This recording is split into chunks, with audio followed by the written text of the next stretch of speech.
స్వామిని కాపాడుకునే శక్తి వకుళాదేవికి లేదనుకుంటున్నారా? వకుళాదేవి కన్నీరు పెట్టుకోవాల్సిన అవసరం ఉంటుందా?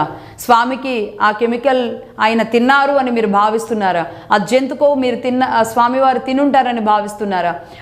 నిజంగానే అందులో ఏ కొవ్వు కలిసిన కెమికల్ అనుకోండి, జంతుకో ఏదైనా సరే భక్తుల దగ్గరికి వెళ్ళే వరకు దాన్ని అమృతంగా మార్చగలిగిన శక్తి ఆ భగవంతుడికి లేదనుకుంటున్నారా? నిజానికి ఈ కోణంలో ఆలోచించాల్సిన అవసరం ఉంది. కానీ వకుళాదేవి కన్నీరు పెడుతుంది, శివుడు బ్రహ్మలకి ఆవిడ మొరపెట్టుకుంటుంది అని చెప్పిన ఆ పాటని మాత్రం నేను తీవ్రంగా ఖండిస్తున్నాను.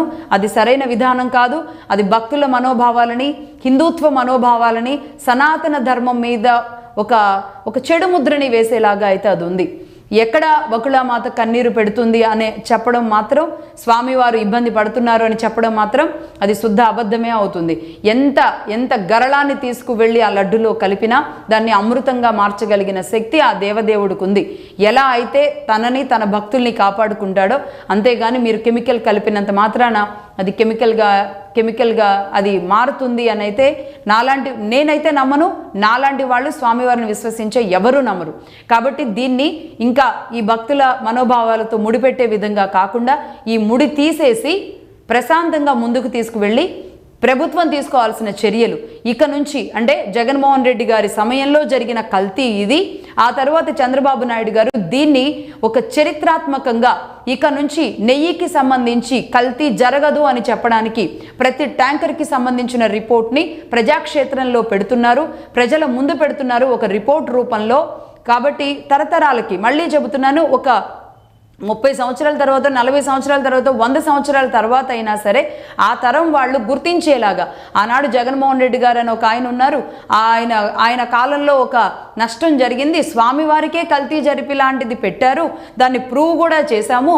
కాబట్టి ఆ తర్వాత ఏ నెయ్యికి సంబంధించి, పవిత్రంగా భావించాల్సిన నెయ్యికి సంబంధించి ఒక రిపోర్ట్ని ప్రజల ముందుంచడానికి ప్రజాక్షేత్రంలోకి తీసుకొచ్చి ఆ రిపోర్టుని పెడుతూ ఉంటారు. ప్రతి ట్యాంకర్ రిపోర్టు కూడా ప్రతి ఒక్కళ్ళు ఫోన్లో చూసుకునేలాగా ఒక చారిత్రక నిర్ణయం ఆనాడు జరిగింది అని ఇలా చరిత్రలో చెప్పుకునే లాంటి ఒక విధానాన్ని మీరు తీసుకోగలిగితే, ఆ ధైర్యం ఉంటే అలాంటి నిర్ణయం కూటమి ప్రభుత్వం ఈనాడు చేయాల్సిన అవసరం ఉంది.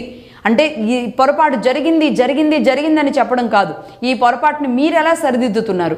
ఈనాటి వరకు ఇదే కూటమి ప్రభుత్వం నుంచి మేము అందిస్తున్న నెయ్యిలో కల్తీ లేదు, మా రిపోర్ట్ ఇది అని ఈనాటి వరకు మాట్లాడలేదు. ఆనాటి కల్తీనే ఈనాటి వరకు కొనసాగిస్తున్నామే. కానీ ఇప్పుడు ఏం జరుగుతుంది? కల్తీ ఉందా, కల్తీ లేదా, ప్యూర్ నెయ్యా అనే విషయం కూడా తెలియాల్సిన అవసరం ఉంది. అలాగే ప్యూర్ నెయ్యి అన్నాము కాబట్టి చెబుతున్నాను, అసలు ప్యూర్ నెయ్యి అనేది దేశవ్యాప్తంగా ఎక్కడెక్కడుంది? ప్యూర్ నెయ్యి అంటే అసలు ఎలా సేకరిస్తారు? ప్యూర్ ఆవు నుంచే వస్తుందా? అసలు ఆవే లేకుండా, అసలు ఏమిటి పాలే లేకుండా, చుక్క పాలు లేకుండా తయారైంది అంటున్నారు కదా. నిజానికి ఆవే లేదు దేశంలో. ఏ స్వామివారికి నైవేద్యంగా సమర్పించాల్సిన దాంట్లో అసలు ఆవే లేదు అనేది ఇంకా అతిపెద్ద చర్చ. దానికి సంబంధించి పూర్తి డీటెయిల్స్ కూడా నేను రెడీ చేస్తున్నాను. అసలు ప్యూర్ నెయ్యి అంటే ఏంటి, ఎలా ఉంటుంది, ఎలా తయారు చేయాలి, మరి ఆనాటి వైసీపీ కానీ ఈనాటి కూటమి ప్రభుత్వం కానీ ఆ ప్యూర్ నెయ్యిని స్వామివారికి సమర్పించగలుగుతారా? అలాంటి